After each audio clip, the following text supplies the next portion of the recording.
JD smart learning की परीक्षा उपयोगी सीरीज के साथ में दिनेश चंद तिवारी लेके आया हूँ उत्तराखंड बोर्ड के सामाजिक अध्ययन का पेपर सेट 2024।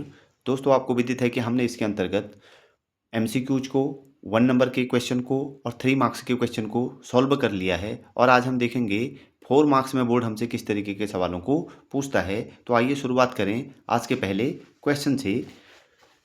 4 नंबर का पहला सवाल हमें बोर्ड के द्वारा पूछा गया है। वो हमें यह कहता है,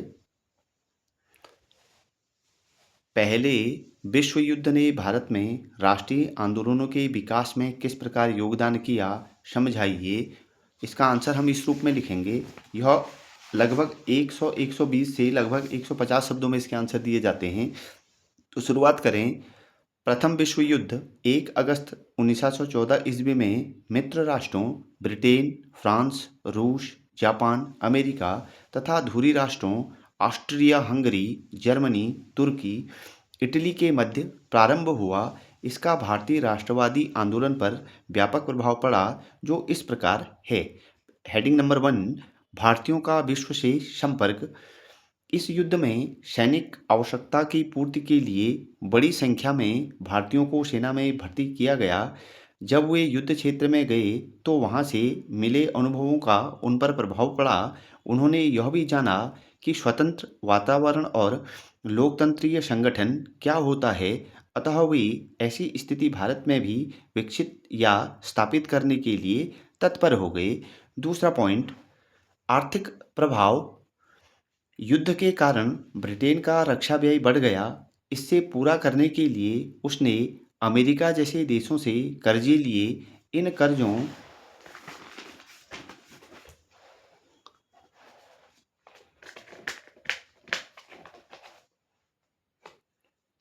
को चुकाने के लिए भारतीयों पर सीमा शुल्क और अन्य टैक्स बढ़ा दिए गए। इस कारण भारतीयों पर आर्थिक दबाव बढ़ा। अतः आम भारतीय जनता अंग्रेजी शासन के विरुद्ध राष्ट्रीय आंदोलन में सम्मिलित हो गई। तीसरा पॉइंट, सांप्रदायिक एकता। खलीफा के प्रश्न पर सभी मुसलमान अंग्रेजों के विरुद्ध हो गए।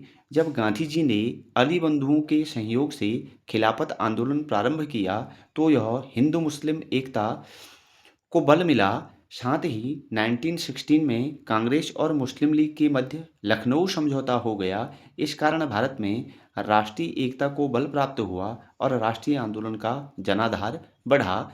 पॉइंट नंबर फोर्थ, प्राकृतिक संकट। 1918 से 1921 में ईस्वी के मध्य भारत में अकाल, सूखा, बाढ़ जैसी प्राकृतिक आपदाएं पड़ी, जिनमें सरकार का रुख असहयोगपूर्ण था। इस कारण भारतीय अंग्रेजी सरकार के विरुद्ध एकजुट हो गए। Next point, defence of India act. 1915 में सरकार ने क्रांतिकारी गतिविधियों को रोकने के लिए डिफेंस ऑफ इंडिया एक्ट पारित किया। यह एक दमनकारी एक्ट था। इसने क्रांतिकारी आंदोलन को दबाने के बजाय तीव्र कर दिया। इस प्रकार प्रथम विश्व युद्ध ने भारत में राष्ट्रवाद और विकास में महत्वपूर्ण योगदान दिया। अगला सवाल हमारे पास क्वेश्चन नंबर नेक्स्ट आएगा 4 मार्क्स के अंतर्गत। देखिए हमसे सवाल ने क्या कहा है। सवाल क्या पूछा जा रहा है। फ्रांसीसी लोगों के बीच सामूहिक पहचान का भाव पैदा करने के लिए फ्रांसीसी क्रांतिकारियों ने क्या कदम उठाए। इसका आंसर हम इस तरीके से बनाएंगे। फ्रांसीसी लोगों के बीच सामूहिक भाव पैदा करने के लिए फ्रांसीसी क्रांतिकारियों द्वारा निम्न कदम उठाए गए। पॉइंट नंबर 1, पितृभूमि और नागरिक जैसे विचारों ने एक संयुक्त समुदाय के विचार पर बल दिया, जिससे एक संविधान के अंतर्गत समान अधिकार प्राप्त थे। पॉइंट नंबर 2, एक नया फ्रांसीसी झंडा चुना गया, जिसने पहले के राष्ट्रध्वज की जगह ले ली। पॉइंट नंबर 3, स्टेटस जनरल का चुनाव सक्रिय नागरिकों के समूह द्वारा किया जाने लगा और उसका नाम बदलकर नेशनल असेंबली कर दिया गया।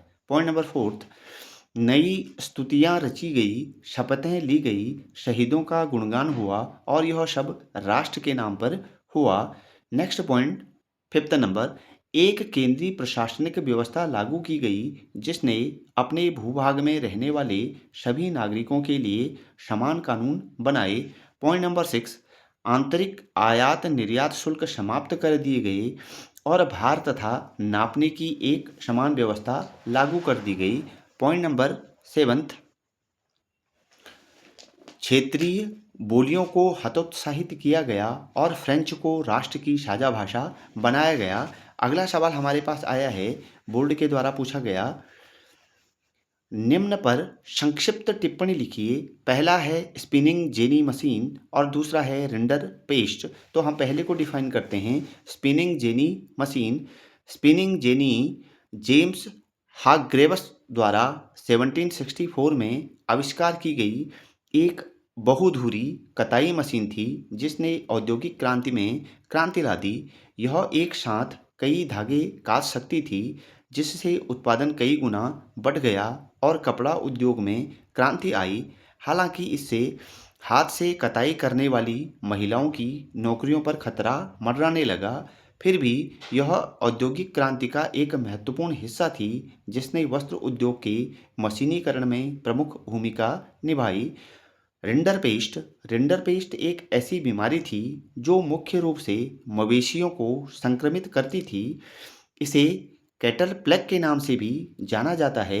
इससे संक्रमित पशुओं में बुखार, मुंह में घाव, दस्त, नाक और आंख से स्राव जैसे लक्षण दिखाई दिए, जिस कारण अंततः उनकी मृत्यु हो जाती थी। दशकों तक चले एक अंतर्राष्ट्रीय अभियान की बदौलत यह पहला पशु रोग था जिसका उन्मूलन हो पाया। तो दोस्तों, आपने देखा कि बोर्ड में हमें लॉन्ग टाइप